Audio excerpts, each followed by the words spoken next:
তো যে দুনিয়া আপনার আত্মীয় স্বজনের কতজনকেই থাকতে দিল না, তো আপনারে থাকতে দিবে কেন? যে দুনিয়া আমার বাপকে থাকতে দেয় নাই, দাদাকে থাকতে দেয় নাই, যেই দুনিয়া আমার চাচাকে জ্যাঠাকে থাকতে দেয় নাই, সে আমার থাকতে দিবে কি? বলেন, ইনসাফের কথা বলেন।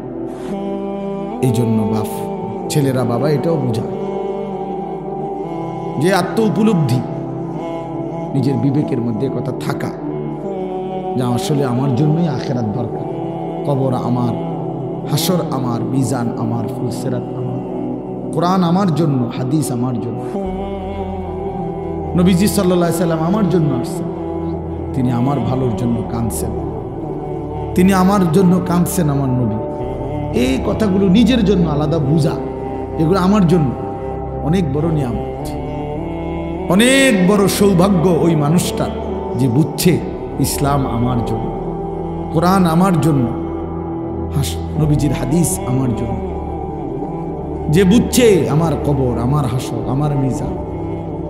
কবর তো আসলে আমারই, আমারটা আমারই খবর।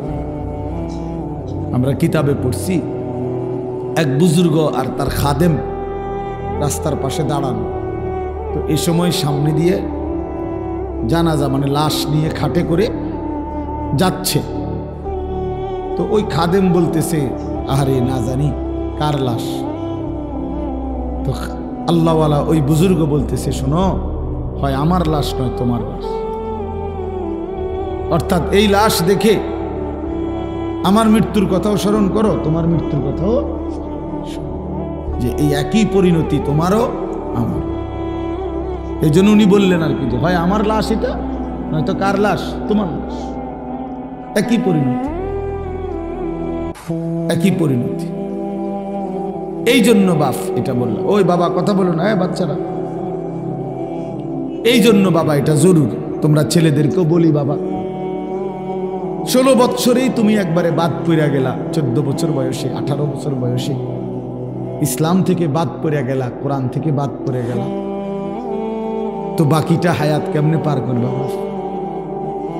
মাত্র 16 বছর 18 বছর বয়সেই এক ওয়াক্ত নামাজ পড়তে মন চায় না, প্রিয় বন্ধু, তাইলে সামনের জীবন কেমনে পার?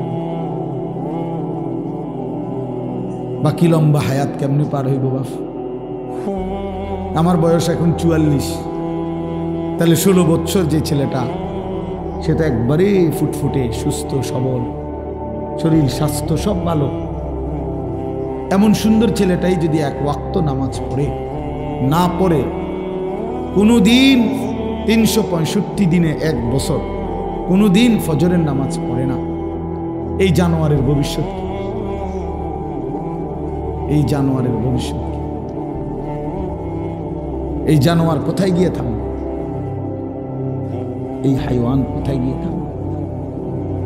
বলেন ইনসাফ, ইনসাফের সাথে বলে, এই মুসলমানের বাচ্চা থামবে কোথায়? এই হাইওয়ান, এই চতুষ্পদ জন্তু থামবে কোথায়?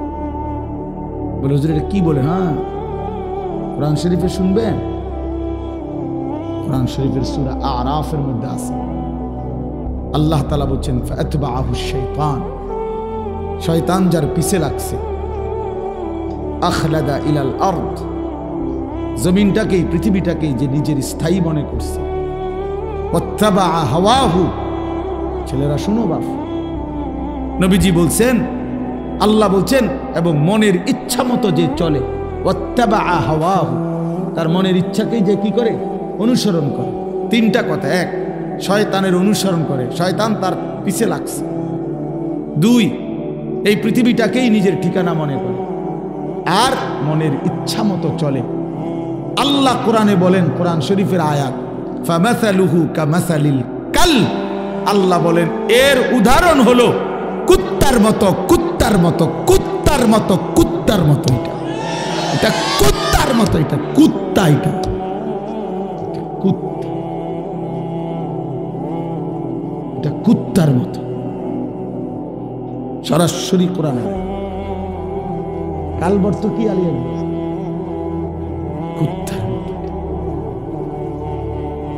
এবার আইডেন্টিফাই করো, তোমার পরিচয় তুমি মিলাও দোস্ত, আজকের সারাদিন যারা এক ওয়াক্ত নামাজ পড়ো নাই, তুমি জানোয়ার পরিচয় ঠিক করো।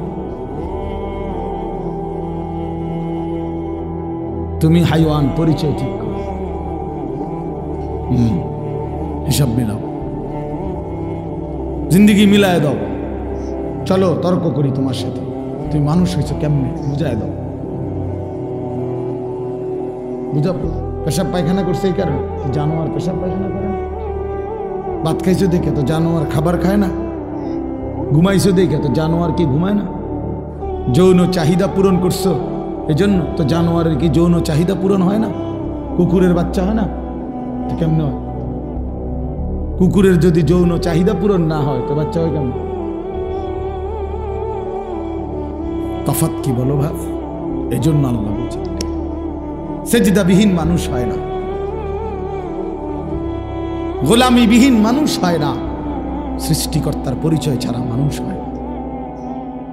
যার কপালে বন্দিগি নাই, সেজদা নাই, সে মানুষ নয়।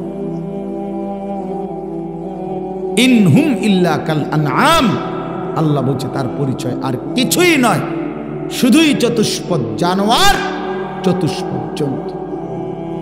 এটাও কোরআন শরীফের আয়াত।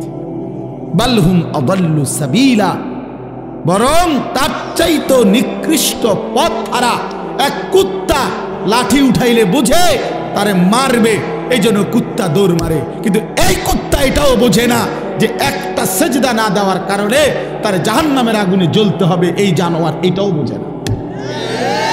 ওই জানোয়ার তো লাঠি দেখে বুঝছে, ওই কুত্তা তো লাঠি দেখে বুঝছে যে আমার মারবো, এলে দৌড় দিছে কুত্তা, নিজেরে বাঁচাইতে চাইছে। কথা বোঝেন না? এই জানোয়ার এটাও বোঝে না।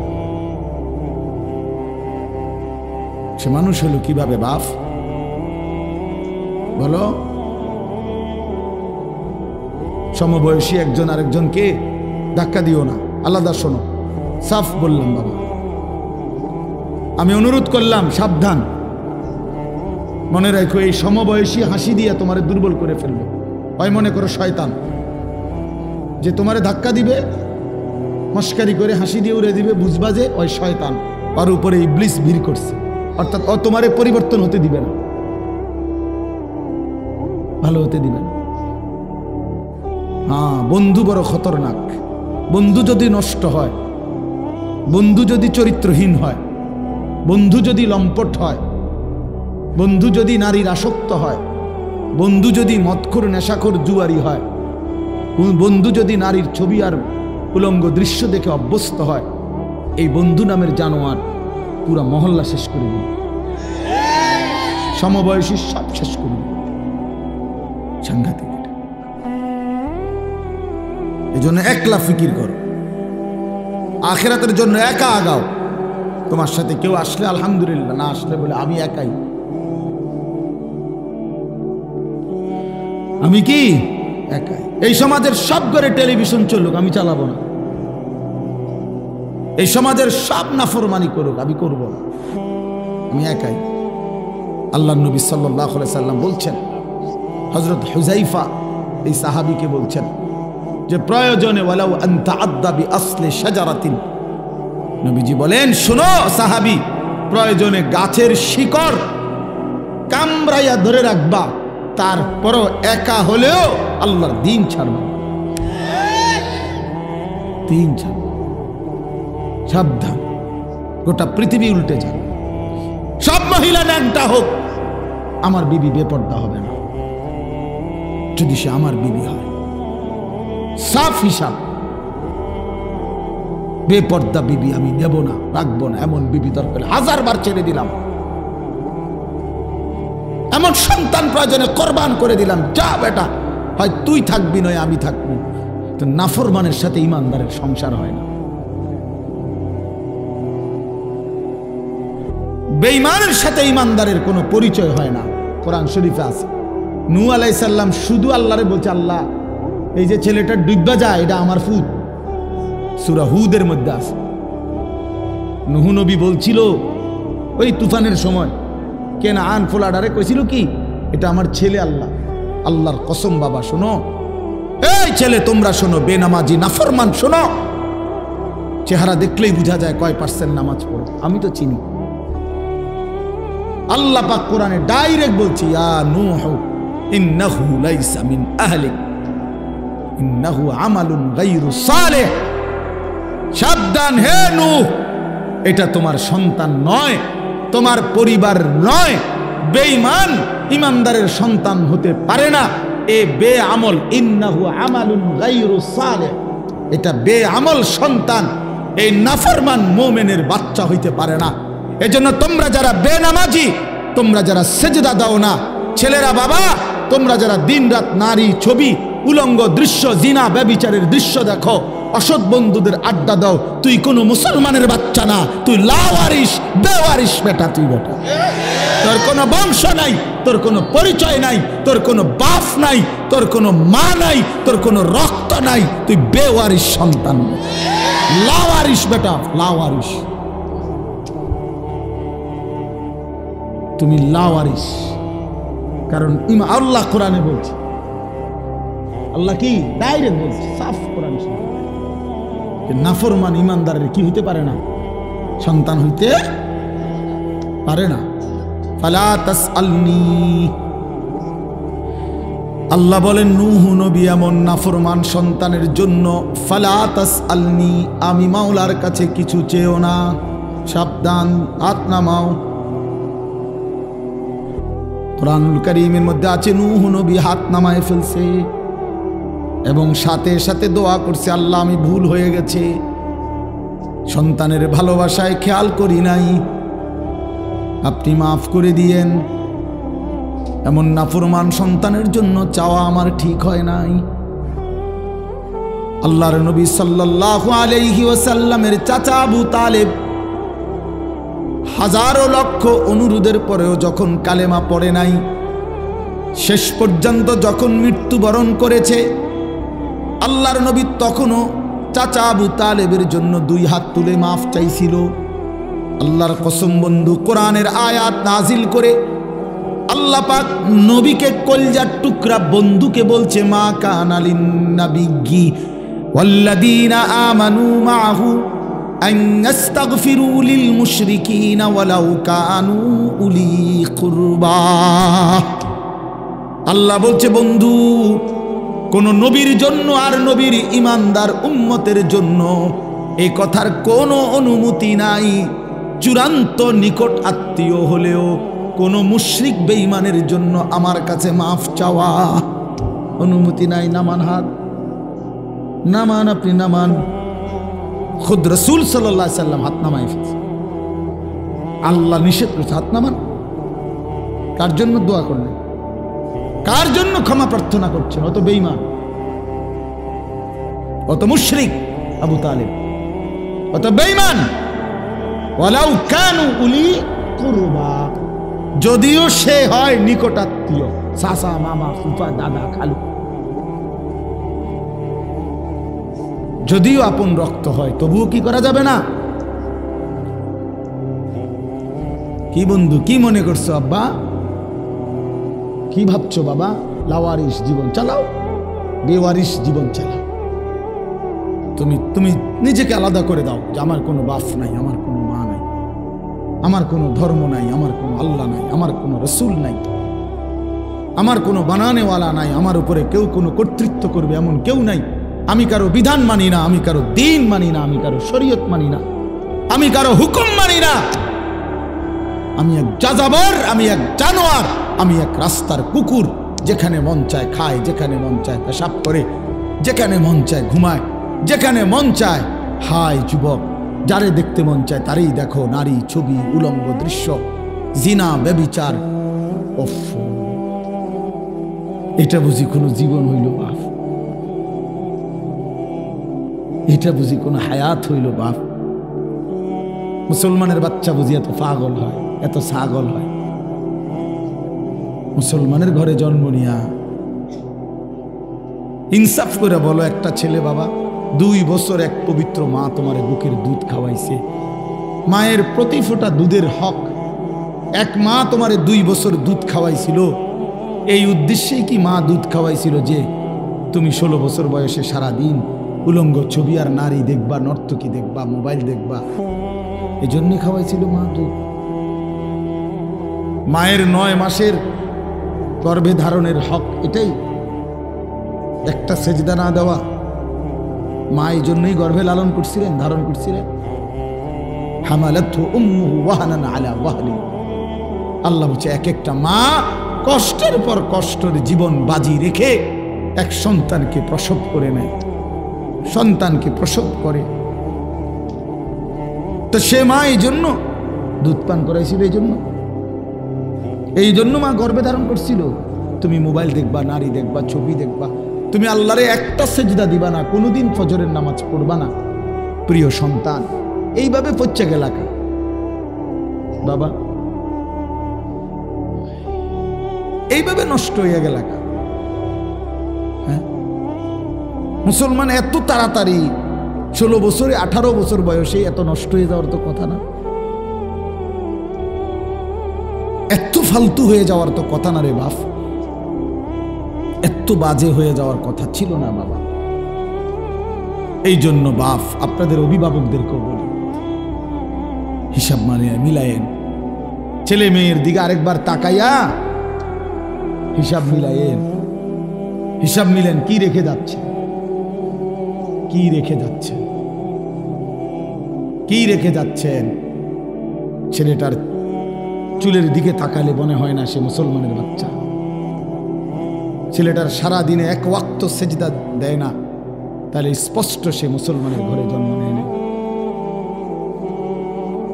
ছেলেটার সারা দিনের মোবাইলের আগ্রহ দেখলে মনে হয় না তার পৃথিবীতে কেউ আছে। তাহলে এমন নাফরমান সন্তান রেখে যে বাবা কবরে যাচ্ছেন, আহা আপনার কবর কি হবে, ছেলের কবর কি হবে। এমন নাফরমান বিবি রেখে, মেয়ে রেখে যে মা কবরে যাচ্ছেন, আপনার কবর কি হবে, ছেলের কবর, মেয়ের কবর কি হবে।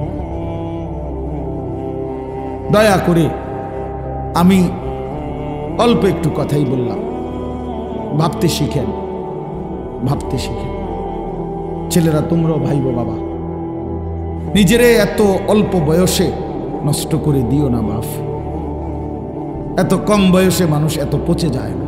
তোমাদের অধিকাংশ ছেলের চেহারা দেখলে বোঝা যায় বেনামাজি তোমরা, চেহারাটা দেখলেই বোঝা যায় বাপ।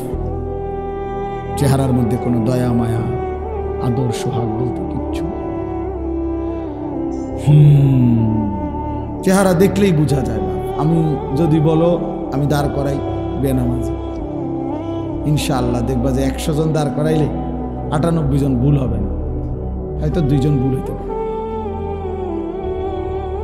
অসভ্যরে দেখলেই চিনা যায়, নির্লজ্জ বিহায়া দুশ্মন সেজদাবিহীন ইবলিস চিনাই যায়। যে সেজদা দেয় না সে ইবলিস, শয়তান। কোরআন শরীফ বলছে, আল্লাহ বলছে, ইবলিস তুই সেজদা দিলি না, আজকের থেকে তুই শয়তান। কি এর আগে কি ইবলিসকে শয়তান বলতো? আপনারাও বুঝবেন এটা একেবারে সবাই। ইবলিসরে শয়তান বলে কোন দিন থেকে? এই যেদিন কি দেয় নাই। এর আগে তো সে কি ছিল না, এর আগে তার পরিচয় ছিল মুআল্লিমুল মালাইকা, ফেরেশতাদের শিক্ষক। যেদিন সেজদা দেয় নাই সেদিন থেকে আল্লাহ বলছে আজকের থেকে তুই শয়তান, আজকের থেকে তুই রাজিম, ফখরুজ ফাইন্নাকা রাজিম। আজকের থেকে তুই রাজিম, অভিশপ্ত, অভিশপ্ত, অভিশপ্ত, অভিশপ্ত। ওয়া ইন্না আলাইকাল লানাতা ইলা ইয়াউমিদ্দিন। আল্লাহ বলছে আজকের থেকে ইবলিস সেজদা দিলি না, আজকের থেকে কিয়ামত পর্যন্ত তোর উপরে আল্লাহর লানত, লানত, লানত, লানত, লানত। তোর উপরে খোদার গজব, খোদার গজব, আল্লাহর লানত তোর, আল্লাহর লানত তোর উপরে। ইবলিসকে আল্লাহ বলছে একটা সেজদা দেয় নাই, একটা সেজদা। কয়টা সেজদা? আজকে ফজরের নামাজ যার ছুটে গেছে, তুমি 8টা সেজদা দাও।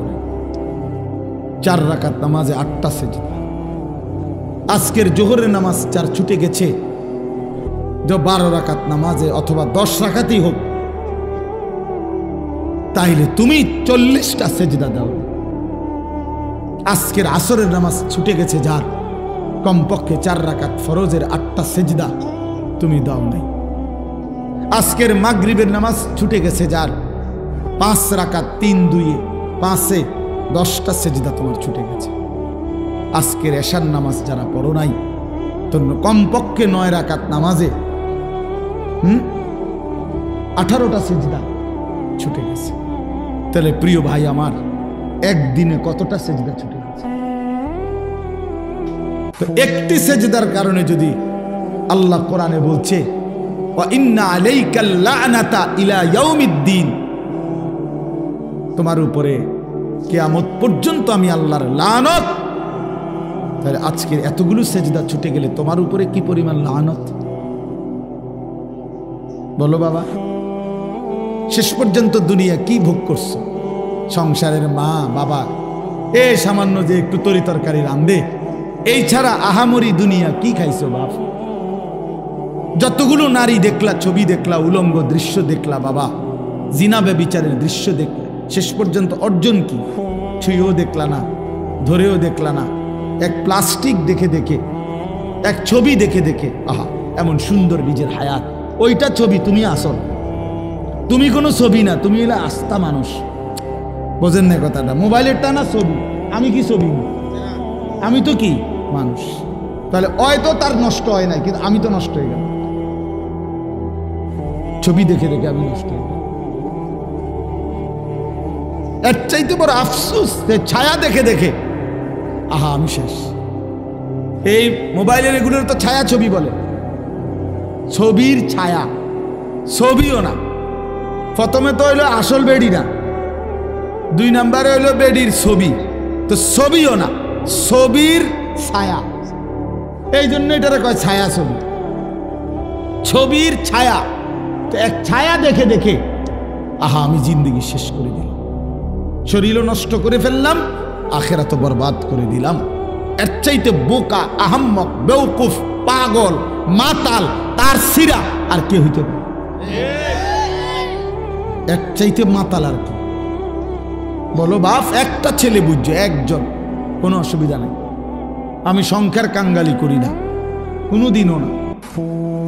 ছোট বড় কোনো মাহফিল হিসাব করি না, সুযোগ মিললেই হয়েছে। ডেট দিতে আমার কষ্ট হয়, অনেক চাপাচাপি, এই এর দূরে, কিন্তু আমি ছোট বড় কোনো পরোয়া করি না, আল্লাহর জন্যই বলতে চেষ্টা করি। এই জন্য বন্ধু আমার, প্রিয় ভাই আমার, আমার ছেলেরা, আমার বাবারা হিসাব মিলাইয়েন, কি রেখে যাচ্ছে? খাট পালং সোফার হিসাব দিয়েন না, আধুনিকতার প্রযুক্তির হিসাব দিয়েন না, হিসাব দিবেন স্ত্রী সন্তানের ঈমানের, হিসাব করেন স্ত্রী সন্তানের নামাজের, হিসাব করেন স্ত্রী সন্তানের আখিরাতের। আমার আব্বা যেদিন ইন্তেকাল করে, আমাদের ঘরে শোয়া অবস্থায় আমার আব্বা মারা গেছে 2015 সালে। আমরা 5 ভাই 3 বোন এবং আমাদের বাচ্চা কাচ্চা সবাই মিলে 25 জন আল্লাহর কোরআন বাবার চারদিকে পড়তেছিলাম। আব্বা তখন নিঃশ্বাস টানতেছে, শেষ অবস্থা আমরা বুঝতেছিলাম যে আব্বা আর বেশিক্ষণ থাকবে না। তো 25 জন ছেলে মেয়ে নাতি নাতনি একসাথে আব্বার আমরা আল্লাহর কোরআন পড়া অবস্থায় চারদিকে আমার আব্বা ইন্তেকাল করছে। মা রে আমি জড়ায় ধরে বলছিলাম, মা কাঁদেন না। আমার আব্বার একটু পরে মুনকার নাকির ফেরেশতা যখন কবরে প্রশ্ন করবে, মান রব্বুকা আলী আশরাফ, তোমার রব কে? আমার আব্বা বলবে, ও 3.5 হাত মাটির উপরে 25 জন বংশধর যার কোরআন পড়া রেখে আসছি, ফেরেশতা সেই আমার রব। আমি রব চিনব না কেন ফেরেশতা? রব চিনব না কেন? রব চিনেছি বলেই তো সন্তানকে দ্বীন শিখাইছি, রব চিনেছি বলেই তো রবের কোরআন শিখাইছি, রব চিনেছি বলেই তো বংশের 25 জন। শোনো নাই, দেখো নাই তোমরা? ফেরেশতাকে বলে দেখো নাই, যাও দেখে আসো। হিসাব মিলাম। হযরত ইয়াকুব আলাইহিস সালাম, কোরআন শরীফে আছে, বাবাদেরকে বলি, কোরআন শরীফ আছে ইয়াকুব নবী, ওনার 12 জন সন্তান, আপনারা জানেন। ওই যে 10 ভাই কুয়াত ফেলাই দিছে, যেই 10 ভাই মিললে এরা 10 জন।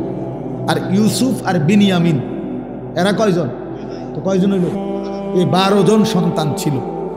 মৃত্যুর সময় ইয়াকুব নবী এই 12 জন সন্তানকে পাশে বসাইয়া কোরআন শরীফের আয়াত আম কুনতুম শুহাদা ইজ হাদারা ইয়াকুব আল মাউত, মৃত্যুর সময় ইয়াকুব নবী ইজ ক্বালা লিবানিহি, তিনি তার সন্তান 12 জনকে একত্রিত করে বললেন, বলো বাবারা, মা তা'বুদুনা মিন বাদি, আমি শুধু মৃত্যুর পূর্বে জানতে চাই আমার মৃত্যুর পরে তোমরা কার ইবাদত করবে। বাবারা শুধু এই কথাটা বলো, ক্বালু না'বুদু ইলাহাকা ওয়া ইলাহা আবাইকা। 12 জন ছেলে বলল, আব্বা আপনি ঘাবড়াবেন না, আপনার মৃত্যুর পরেও আমরা আপনার যিনি রব এবং আপনার পূর্বপুরুষ ইব্রাহিম নবী ইসমাইল নবীর যিনি রব, আমরা তার গোলামি করেছি। ইয়াকুব আলাইহিস সালাম বলছেন, খালাস, আমার আর কোনো পেরেশানি নাই, আমি গেলাম, আমার সন্তানকে ঈমানের উপরে রেখে গেলাম, আল্লাহর ইবাদতের উপরে কি রেখে। আপনারা বাপ বলেন বলেন, এই যে ছেলে পেলেদের চুল এগুলো দেখেন, এগুলো যাদের সন্তান, এই জঙ্গলি এগুলো কার সন্তান বলেন? এই যে জঙ্গল এগুলো জঙ্গলি, এই জঙ্গলি এগুলো তার বাপ কোথায়? এই বাপ কি কোনোদিন জিজ্ঞাসা করলো না যে বাপ তুই মুসলমান না আমি মুসলমান, তুই কেমনে আমারে ভুলে গেলি, আমি কেমনে তোরে ভুলে গেলাম, তোমার মাথার এই চুল তুমি বাবা কার থেকে নিছো? তুমি মুসলমানের ঘরে বড় হইয়া, ফ্যামিলির সবাই মুসলমান হয়ে তুমি যে বাবা কোনোদিন ফজরের নামাজ পড়ো না, এ কেমন মুসলমান তুমি বাবা? আমার ঘরে ঘুমাও, এই রুমে ঘুমাও, আমি এই রুমে ঘুমাই, অথচ এই রুমে ঘুমাইয়া মুসলমানের মা বাপ জীবিত থাইকা সন্তান এক ওয়াক্ত নামাজ পড়ে না। মা বাবা এত বড় পাষাণ কেমনে হয়? আল্লাহর কসম আমি বুঝি না, আমি বহুত চিন্তা করছি এটা। ওই মা বাবার কলজাটা আমার দেখতে মন চায়, মাঝে মাঝে মন চায় যে আলটা করাই, যে এটা কেমন বা জালেম মা বাপ, যার চোখের সামনে তার ছেলে মেয়ে স্ত্রী সন্তান জাহান্নামী হয়ে যাচ্ছে, এই বেচারার কোনো আফসোস নাই, চোখের পানি নাই। এই দুশ্মন বেনামাজি তো আল্লাহর দুশ্মন, রসুলের দুশ্মন, কোরআনের দুশ্মন, আল্লাহর দুশ্মন। এই দুশ্মনের লাইগা এ বেড়া বিল্ডিং করে, জমি কিনে, বাড়ি বাজারে ভিট লয়, এইটার লাইগা সুদে টিয়া লইয়া হেতেরে বিদেশ পাঠায়, ডাকাইতে একটা সেজদা দেয় না, তার চোখের সামনে দেখছে, তার লাইগা 8 লাখ টাকা লইছে। হায় রে বাপ, তুমি কি বুঝলা? ফুটে কার লাইগা লইলো এই ফুলাগার? আপনি একটাবার দেখেন না, আপনি যে 8 লাখ টাকা সুদে নিলেন, কিস্তিতে নিলেন, কার লাইগা নিলেন? এটাও হারাম। আর এইটা এক ওয়াক্ত নামাজ পড়ে না বাপ মার চোখের সামনে, তো বাপ মার চোখের আড়ালে গেলে এই নাফরমান সেজদা দিবে কেমনে? আপনজনের সামনে, গ্রামে মহল্লার মানুষের সামনে যার লজ্জা নাই, অপরিচিত মানুষের সামনে সে কারে লজ্জা করবে?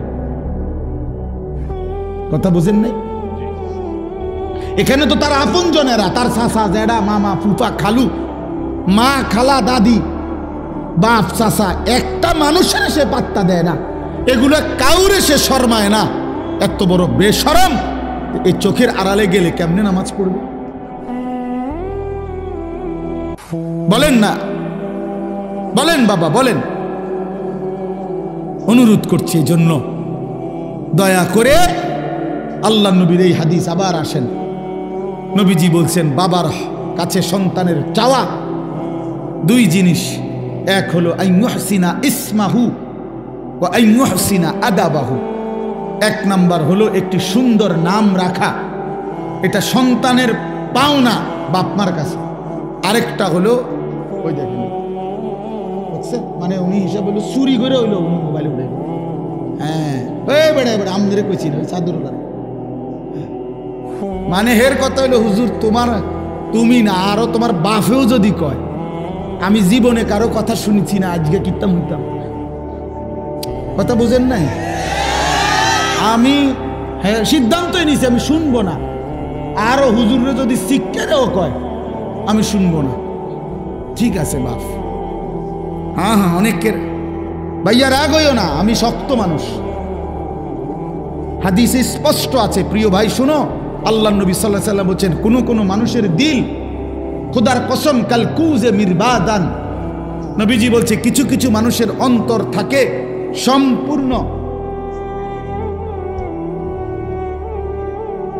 এই যে মনে করেন এইটা এদিক দিয়ে যদি থাকে এইভাবে ধরে তাইলেই তো গ্লাসটা পুরবে, মানে কাফ। এটা যদি এমনি থাকে, কথা বুঝছেন নি আপনি? এটা যদি এমনি থাকে তাহলে এখন যদি এক সাগর পানি দেয়, বলো বাপ, এটা পূর্বে কোনোদিন? পুরো আটলান্টিক সাগরটা যদি এটা ঢাইলা দেয় হবে কিছু? এ আল্লাহর নবী খোদার কসম বলছে, কিছু মানুষের অন্তর আল্লাহ পাক নাফরমানির কারণে এমন উল্টাইয়া দেয়, এই অন্তরে আর কোনোদিন আল্লাহর কথা এক জাররা ঢোকে না। ঢুকবো কোনখানে? এটা তো কি হয়ে গেছে? না না না, উল্টায় গেছে, উল্টায় গেছে, উল্টায়। এই জন্য হাদিস আছে, নবীজি 5 ওয়াক্ত নামাজের পরে একটা দোয়া করতেন, ইয়া মুকাল্লিবাল কুলুব সাব্বিত কলবি আলা দীন। অর্থ কি? হে দিল পরিবর্তনকারী, হে অন্তরের উলটপালটকারী, আপনি আমার অন্তরটা আপনার দ্বীনের উপরে মজবুত রাখে। রাগ হইও না বাপ, ছেলেরা বাপ, তোমাদের জন্য দয়া করে বললাম, হয়তো এমন কোনোদিন মিলবে না বন্ধু যে তোমারে আখিরাত মনে করাই দিছে।